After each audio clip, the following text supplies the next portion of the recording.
In this video, I'm going to tell you how you can win this Uniden UHF radio.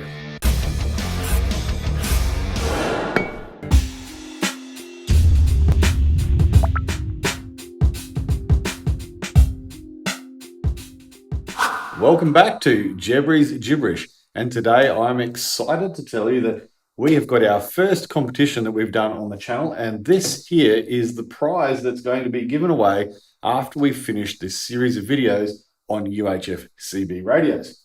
Now, this is a Uniden UH5060, and it's one of the models with the controls all on the microphone, so you don't have to worry about where you mount the actual radio in the car. You can stick it up high under the dash and hide it away somewhere, and that's really cool because in a lot of modern cars, it's really tricky to find a place to mount a UHF radio, and this solves that problem. And as well as the radio, we've got this Axis 4.5 dB antenna. It's got a spring mount on it. It's ground independent, so you can mount on a bull bar or on a canopy or wherever you want to put it. 4.5 dB is a really good amount of gain for a UHF CB in a four-wheel drive, and I'll get to that in a later video, but that's going to be a perfect match to this Uniden radio. So keep watching, because later on in the video, I'm going to tell you how you can enter this competition for free and be in the run to win this Uniden radio. Now, before we get started, this radio was purchased by me with my own money from a standard online retailer. It has nothing to do with Uniden whatsoever. And this review on the radio is going to be 100% my opinion. And if you don't know, I'm actually an amateur radio operator or a ham radio operator. And I've been around radios like this, and obviously far more complicated radios than this as well, for a very, very long time, most of my life. So I'm going to give you an honest opinion on this radio based on my experience with a whole range of different radios and a whole range of different uses. And hopefully we'll decide whether it's any good or not. I hope it is good, because otherwise it's not going to be a very good prize. But I bought this one because I figured Uniden, they've been around a long time. They should be making a product that's at least halfway decent. So let's open it up and have a look. Okay, so the box is actually not that big, and I'm assuming that the unit isn't that big either. I'm going to open it up nice and carefully because this is the actual radio that we're going to be giving away. So it will be somewhat used, just enough to make these series of videos anyway. So inside we've got some Uniden stickers, something that most blokes wouldn't understand. And we've got our power cable, the standard looking DC cable with a fuse on it. Got what looks like a remote head cable of some description. An extension cable even. Got our microphone.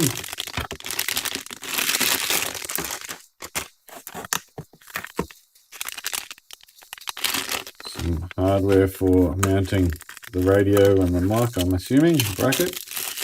And now that's nice. This is one of those plastic microphone clip holders. I actually like these. I've got these on my overhead console for my other radios. And then we have a bracket for the radio itself.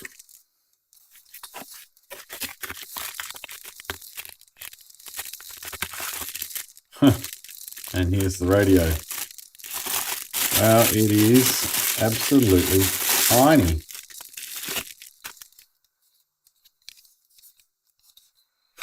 We'll leave that on there for the new owner. Wow, I'm actually, this is a GoPro and this is the radio. So that's a bit of a surprise, but neat. You'll be able to fit that just about anywhere. You just put some double-sided mounting tape like this, and you could stick that anywhere you like. Apparently it's got two speakers. It's got the one here on the unit, and there's also a speaker in the microphone. So that really does make the mounting options quite vast. Okay, so this is the whole lot opened up. You can see we've just got a standard RJ45 connector on the end here, and this is just an RJ45 extension cable.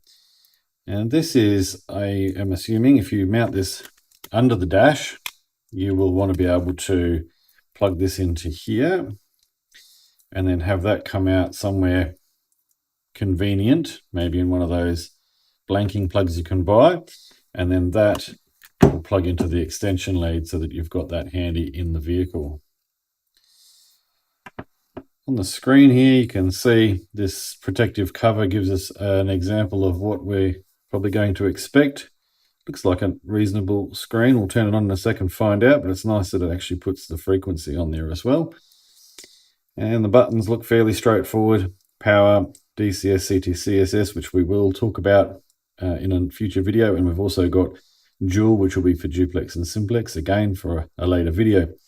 Got our squelch and monitor button. That'll be for us to be able to bypass the squelch to hear a weak signal. Some memory functions there that we'll have to look into. Channel up and down, an enter and menu button, and a scan button. Also got, looks like a volume up and down on the side. I would have thought that would have been channel up and down on the side, but I guess you've already got that there. This call button, it might be for cell call. We'll look into that. And I'm not sure what that is. Instant, maybe that jumps to a preset channel that you can input if it's your convoy channel, or maybe channel 40 or something like that, so you can jump straight to it. And of course we've got our PTT button on the side there. Microphone feels okay. It's a little plasticky, but it's solid enough. Looks well built. It's got a nice solid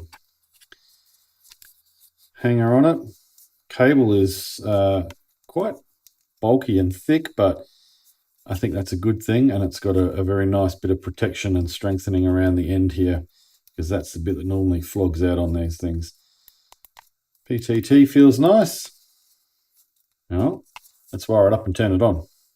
Alright, so I've just hooked up the power to this quite oversized power supply. It's an ICOM amateur radio power supply. It's designed to run radios of 100 watts or so. And this thing only runs 5, but it's nice and convenient for me to test bench this. So we should be able to flick it on and hopefully hear the fan start up in the power supply. Don't think we're going to need to fan cool, but anyway, we've got the radio here. I've just left this extension cable out because we don't need it for this bench test here. Turn him on. Oh, sounds like a friggin' cheap Chinese walkie-talkie. Anyway, that screen is okay. Green. It'll suit the GX Land Cruiser, but I don't know if green is going to suit many other vehicles in this day and age. So I don't know about this green screen. Let me know what you think. Is green the right colour for a modern radio in your four-wheel drive, or would you have preferred it being orange or white or some other colour? I mean, sounds a little bit cheap, looks a little bit cheap, but feels okay. Looks like it does have cell cool. All right, well, what we're going to have to do now is, before we can do any real testing with this thing, we're going to need to put an antenna on, and we've got the antenna just over here. Oh, hello, thank you. So this is our Axis antenna that we've purchased to go with the radio. Unfortunately, it's quite well sealed, so I am going to have to cut this open with a knife in order to get this antenna out. So if you are the person who wins this, I'm sorry that it's not in as new condition once I've cut that open, but it is what it is. Now, the reason why we need the antenna is obviously we can't receive anything inside this shed here with no antenna, but more importantly, if you try and transmit on a radio with no antenna and therefore no load, you can very badly damage the radio, or actually completely make it unusable for transmitting. You blow the final amplifiers in it that do the final transmission. So if you do break your antenna or your cable when you're out four-wheel driving, yes, your radio will still transmit very, very short distance. So you might think, oh, that's fine. I'm only talking to the people in front of me or behind me, and that's fine. I'll just keep going and I'll fix the antenna when I get home. No, don't do that. You will damage your radio, and it's just a really, really bad idea. So If your antenna or your cable is broken or damaged, that's it. No more using that radio. And that's why I always carry a spare antenna with me, because especially on corrugations, they tend to have a habit of removing themselves from the vehicle without my permission.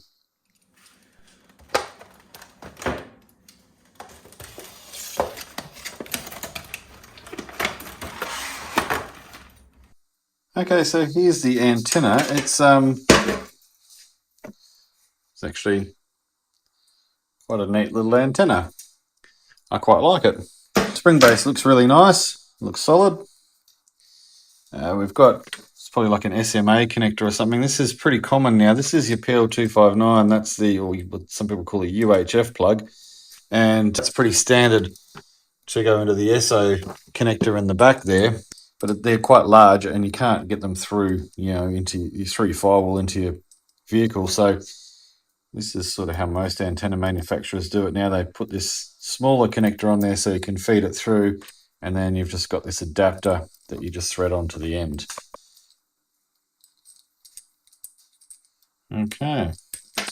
Now it's interesting, it also comes with this little tool here, like a spanner, which fits around the base of the antenna.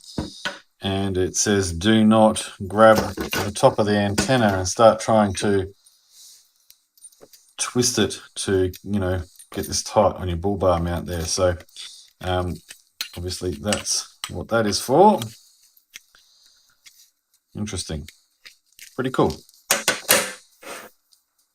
Looks nice and solid. Okay, so we've got the antenna just positioned outside temporarily. Just connect the antenna cable. Now we have our radio on, our antenna connected. Now we need something to test it with. So I just happen to have another Uniden radio here. These are radios we use for spotting and four-wheel drive and helping back the caravan up in tight spaces and that sort of stuff. They are also a Uniden, and again, no adherence to the brand Uniden. These are just really cool. Gary, that friend of mine who travels with us, and we did the video on just recently on the iTech World Power Pack, he uses these for the kids when we're camping, and what I really liked about them, I mean, this has just got alkaline batteries in it at the moment, just takes your AAAs, which is actually a really handy thing, because if it goes flat and you need it, you don't have to wait for it to charge. You can just chuck some AAAs in there, but you can also put rechargeable AAAs in, get them from JCar or Bunnings or wherever, and then you can actually charge it via a micro USB connector, which is sensational for camping because so much stuff uses these now. You've got those chargers all over the place when you're camping. So a really cool little setup. Quite like them. Nothing special, but they work. So that's on channel 15. So we'll need to set this one to channel 15. And already I have noticed something that annoys me. There's no keypad here, so I can't just type 15 in. There's no number pad. And maybe that's just a ham radio thing, but I'm used to having a number pad. And then if I wanted to go to channel 40, that's pretty laborious. All right, so we're on channel 15. Theoretically, we should get a little bit of feedback squeal if I transmit this right next to it. And we did. Same the other way. Wow, that hurt your ears, didn't it? Okay, so that's working quite well. I do like the fact, as I said earlier, that it does display the frequency on here. And you can see that channel 15, I'm just trying to get it so you can see it more clearly. Channel 15 on UHF is 476.775 megahertz. Again, for another video, we'll go into those frequencies and what they mean more specifically, but it's just a nice thing, I guess. Nerds like it. You probably don't care, but I like it. All right, I guess we should test the audio quality. So what I'm going to do is I'm going to transmit from this handheld from another room in the house so that we can hear on the recording the quality of the sound output on here. And then I'm going to go into the car and use one of my good radios and transmit from that one as well. And then we can have a listen to how it sounded on the recording. Okay, this is a sound test from the Uniden handheld the Uniden radio on the bench. Okay, so that seemed to work fine. So now I'm going to go out to the Land Cruiser and transmit on channel 15 with the radio in the Land Cruiser, and we'll see what sort of sound difference there is between the cheap handheld and the more expensive radio. Okay, so this is a sound test from the radio in the Land Cruiser to the Uniden on the test bench. Okay, so the first thing that I've noticed is that, wow, this speaker and this microphone, I mean, it does take up most of the microphone, but gee whiz, it's loud. We're on volume. Okay, so we were fairly high up. I mean, it was almost distorting the microphone and the camera there, but we were, seems like it goes to volume 7 and we were on volume 6, but that's going to be quite loud enough in the vehicle while you're driving. You do need it to be very loud, especially if you've got mud tyres or something in your 4B, but just road noise in general. Can cause significant troubles with trying to listen to people on the radio. That's pretty good. I'm pretty happy with that. So I guess what we should do now is we should do a test on how this radio sounds on its transmission to both the handheld and the radio in the Land Cruiser. So let's give that a crack right now. Okay, so first of all, we're going to listen to what it sounds like on the little handheld when we transmit from the Uniden inside. This is a sound test from the Uniden UH5060 on the test bench to the Uniden handheld in the car. Okay, so now we're going to turn on the radio in the car and remove the handheld. Let's have a listen to it now. This is a sound test from the Uniden UH5060 on the test bench to the UHF radio mounted inside of the Land Cruiser. Well, there was some interesting interference or crackling coming through on the radio in the car, and I'm not sure why that was, but the fact that we weren't getting it on the handheld means that it's probably my radio in the car and not the Uniden radio here on the bench. The quality through the Uniden to Uniden was actually surprisingly good, because these are notoriously terrible. So I think as far as transmission and received voice quality goes, excellent. It's going to be a little bit hard to do a range test, but I mean, UHF-CB in a mobile application really doesn't go that far. Most of the time, you're getting a few Ks at best.